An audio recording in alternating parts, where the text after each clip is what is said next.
I'm Combat Craig. Welcome back to another video. Today we're talking about medical evidence and specifically chronic fatigue syndrome and how you have to prove it, what the VA is looking for, and we're going to dive into all of that stuff. So Mark says, I was just denied for CFS, chronic fatigue syndrome, even though I take 4 naps per day. Really? And this is a very common reaction and comment. That's why I wanted to throw this up. Like, this stuff is so obvious. Like, back in the day, whenever the day was for you, didn't take naps a day. You did when you were a kid, maybe took 1, but 4 to 5 naps a day. Like, wow, this is bad. This should be obvious. So that may be where you're sitting. And if you go to a doctor, Veterans Health Administration, your treating physician, they will work with you and write that down and all that kind of stuff. But when you're filing a claim, it's different. You have to actually prove it, prove what you have, and then prove how the military caused it. So in this case, right off the bat, and Mark, I get the sentiment here for sure, believe me. Now let's go on to the medical evidence part. So there's no diagnosis. Naps can be caused by lots of things. Chronic fatigue syndrome, sleep apnea, just like 2 off the top of my head. You know, if you're not sleeping, you're going to take naps, right? You sleep when you can. CFS works similarly, but it's different. So, and there's a lot more, I'm sure, right? So you need to have a diagnosis of a condition, because if you just say, I take a lot of naps and file a claim, not only is the VA really they're not looking to pay you anyway, but they don't have a current diagnosis. So they don't know what to associate your naps with. And, you know, I'm not saying, oh, they're just going to, he's lazy and nappy. They just don't know where you're at, right? So you have to be clear when you file your claim, what you're filing a claim for, the condition, and then that's the diagnosis. And then 4 to 5 naps a day, those would fall under symptoms in my mind. But what does the law say in chronic fatigue syndrome about symptoms? That's what we're going to look at. Not more importantly, you need all 3. The nexus. So how are these naps or this diagnosis of chronic fatigue syndrome, how does that tie into your military service? And so we should pay you for it, right? So you have to figure out how to establish service connection, direct, secondary, pre-existing, presumptive, or 1151 claim. A lot of chronic fatigue syndrome claims fall under the presumptive condition list. But, you know, you may not be in the right place at the right time to meet the criteria. So if that's the case, then you probably want to do that as a secondary claim, or maybe even a direct service connection claim. Kind of depends on your situation. If you want to learn how to win your VA claim, check out my boot camp at combatcraig.com. And if you need medical evidence like a diagnosis, hit up my med team. Links are in the description. All right, let's take a look at the rating criteria. I actually have a 60% rating for chronic fatigue syndrome. I know what it's like, and that's why I understand the 4 to 5 naps a day. But it's much more than that. It's actually don't get out of bed at all that day. That's kind of where chronic fatigue syndrome is for me. And that's how you have to look at the rating criteria. And, you know, is that what you do? Are these your symptoms? If they're not your symptoms and you file a claim and you don't meet any of the requirements, you could win the diagnosis and the nexus.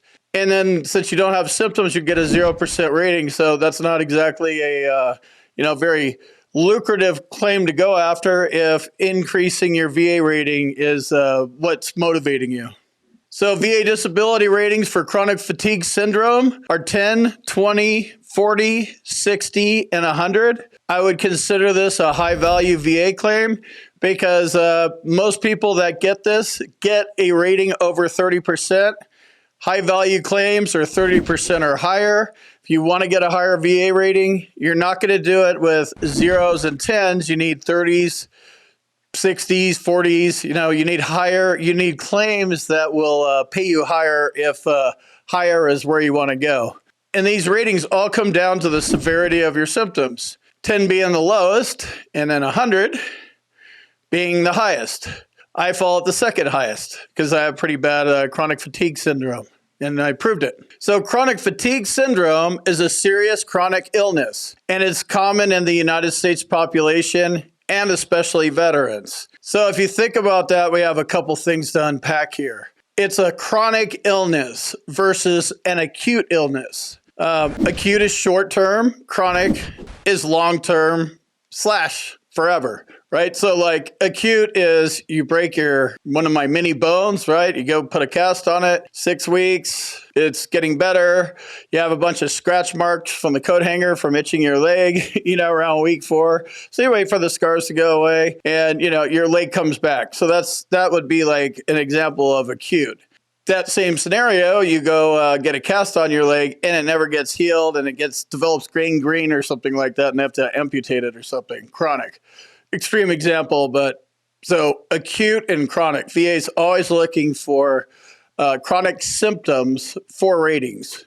And then this part about the United States population, especially veterans, that's good. That wasn't like that 20 years ago. They've moved a lot of things, PTSD wasn't even named until 1980. It's been many names, shell shock and that kind of stuff. So they changed names and they learned things. And the VA is about the slowest one to roll these things out. But all right, cool. We have, it's common in the U.S. population versus some other country. And it's kind of higher in veterans. So that's good. That's working in our favor. Studies have shown that it is more common for Gulf War veterans. So if you're a Gulf War veteran, your chances go up. You're a human, U.S. population, veteran, and Gulf War veteran. So the likelihood is going up. But the likelihood that you may have something is not the same as a diagnosis or a nexus. It's more believable is the easiest way to explain it. And when I say more believable, it's because you have to prove your claim. If the VA was in the business of just hooking us up and paying us for our disabilities, you could just call them up and say, yeah, I have chronic fatigue syndrome. I take 4 to 5 naps a day. Great, Craig. Let's get that 60% rating for you in the mail, right? That doesn't happen. They make us figure out the rating criteria. That's the way we play the game. That's fine. We'll change the rules at some point, but until then, I'm just going to figure out how to play the game and work within their rules and do it legally. So that's what this channel is all about. If you like this kind of content, feel free to hit the subscribe button, share it with a friend, and hit the like button as well. Drop a comment or two. What's going on with your chronic fatigue syndrome claim? So common symptoms of chronic fatigue syndrome are fatigue not relieved by sleep or bed rest, which was not always present throughout life. So this is how you pin it on the military, right? You were a kid and full of energy, went into the military, went to the Gulf, or maybe you weren't in the Gulf. You could still have CFS if you weren't in the Gulf.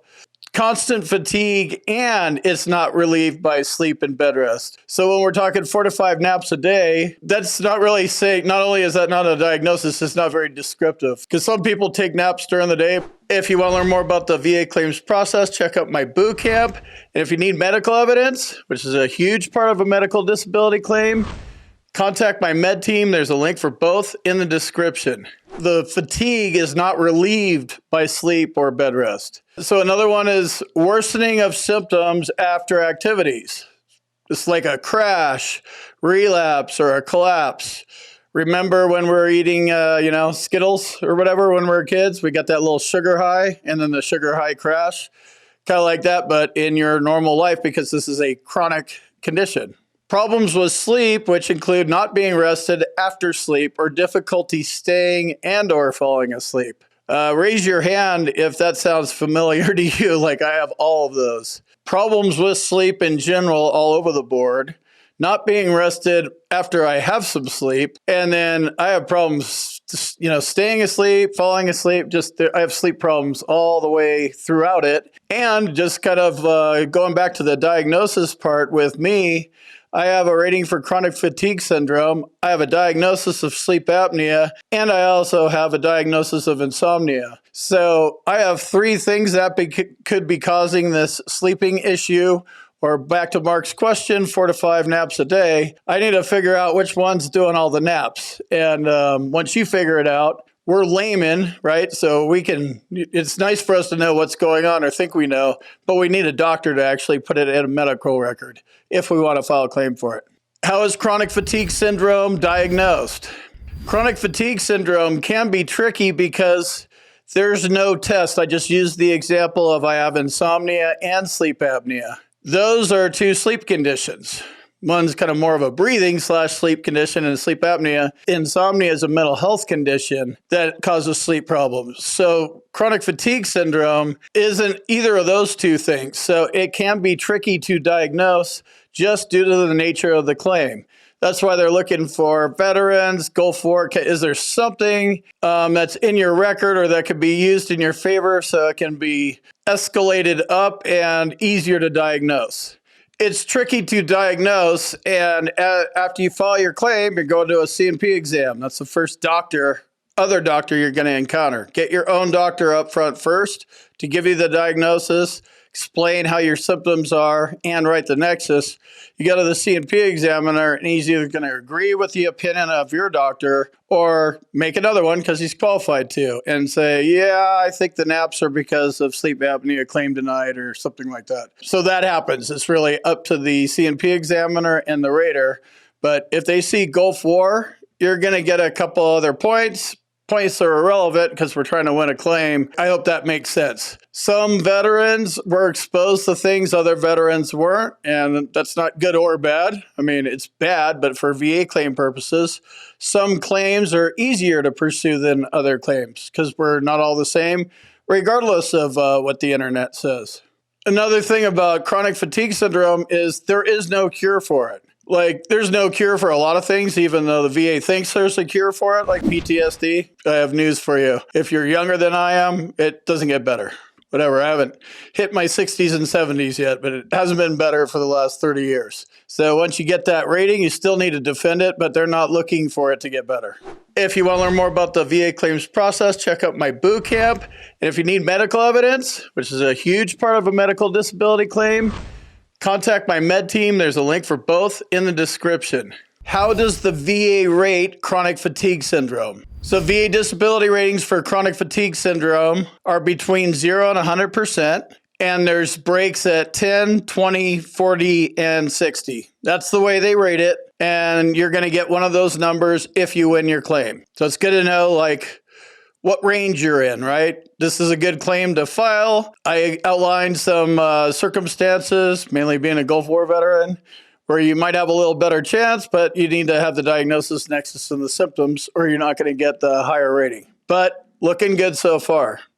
A 10% disability rating for chronic fatigue syndrome. Waxes and wanes, but causes periods of incapacitation of at least 1, but less than 2 weeks a year, or controllable by medication. So this is kind of a funny one here because it says it's not curable, which means, there's no like magic pill medication, but they have it codified in law. So if you're taking medication and it controls it, 10% rating. Chronic fatigue syndrome comes down to how much it's incapacitating. And that was what I wanted to answer Mark with here. So 4 to 5 naps a day can mean a lot of different things. This isn't 4 to 5 naps a day. This is you don't get out of bed at all that day for 4 to 5 days. That's what my life is like.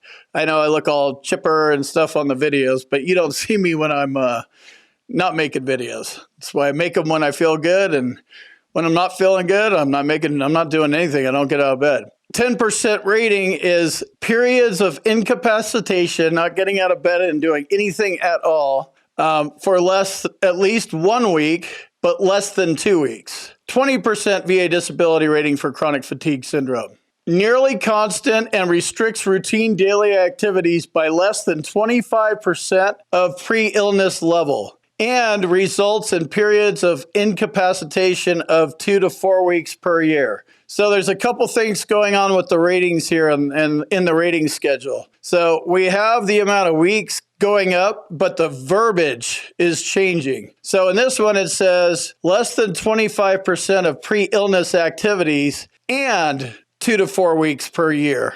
where you're just laid out incapacitated. So when you're talking about this to your doctor, getting your diagnosis, getting your symptoms, you need to be talking about 25% less, like I do a lot less, and be specific, not 19%.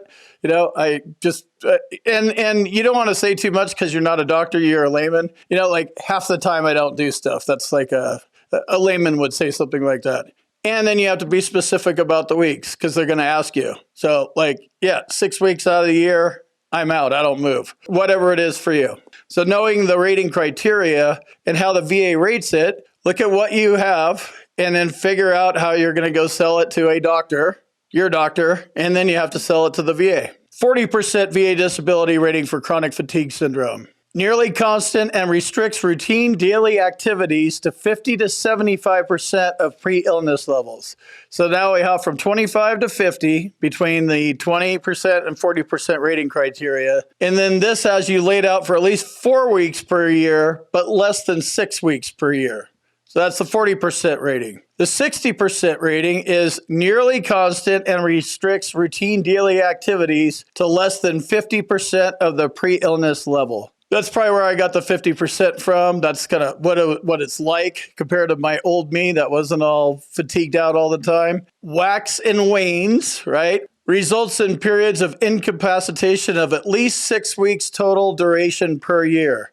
Again, this has changed a little bit. How much you're incapacitated. The first 3 ratings they had, 1 to 2 weeks or 2 to 4 weeks or 4 to 6 weeks. At the 60% level, they just say at 6 weeks, it just says at least 6 weeks. It doesn't say 6 to 8, it doesn't keep going up. Again, look at the CFR. I'll put a link below so you can look at all the rating criteria because whatever you're filing a disability claim for, it's good for you to know what criteria you need to meet for what rating you're going after. And then, how hard is this going to be to prove? What evidence do I need? All that kind of stuff, right? It's just good. And, there's a lot of disabilities that you think should be paid more and they're not. And then you can make an informed decision. I want to get recognized for my disability. I mean, that's one way to file a claim. If you want to be recognized, you do that in the military. VA doesn't hand out awards and badges and stuff like that. So recognition isn't a good reason to file a claim. Getting paid is a good reason. So if this doesn't pay, move on to something else. You have chronic fatigue syndrome. You're in some weird third world country with CFS and unexplained things. I guarantee you have things in your body you have no clue about. And then to make it even harder to understand, you're going to have MUCMEs, medically unexplained chronic multi-symptom illnesses that not even a doctor can put a finger on. But, they're capable to be like, well, it might be this because they could do the medical opinion. And then 100% VA disability rating for chronic fatigue syndrome is nearly constant and so severe as to restrict routine activities almost completely. So this one's open for interpretation almost completely. We've been talking in the other ratings, the 10, 20, 40, and 60, it's been defining how many weeks of incapacitation. This one is almost completely. So we're talking months, 6 months out of the year, 8 months out of the year. Depends on what you have. So let's define incapacitating. The VA is talking about bed rest and medication, even though there's no medical cure or any cure for chronic fatigue syndrome. So the VA does a lot of double talk stuff. So you have to figure out what that actually means. And if you don't understand it, you're going to have problems selling it to the doctor. So pick claims that are clear, whatever they are, using tinnitus as the example, which I know that one's not clear and it gets denied, but it started while I was on active duty at this date or this time frame, and it just kept ringing. And yeah, I'm 70 now, and it's been ringing for 70 years or 50 years. It's easy to understand that one because you know what the rating criteria is, you know what they're looking for, you know how to do the nexus and all that stuff. Some of these Gulf War illness claims, a doctor can't even put their finger on it. I'm not saying don't pursue them, just be aware they can be tricky, but they can also be lucrative. Thanks for joining me today. I'll see you in the next video.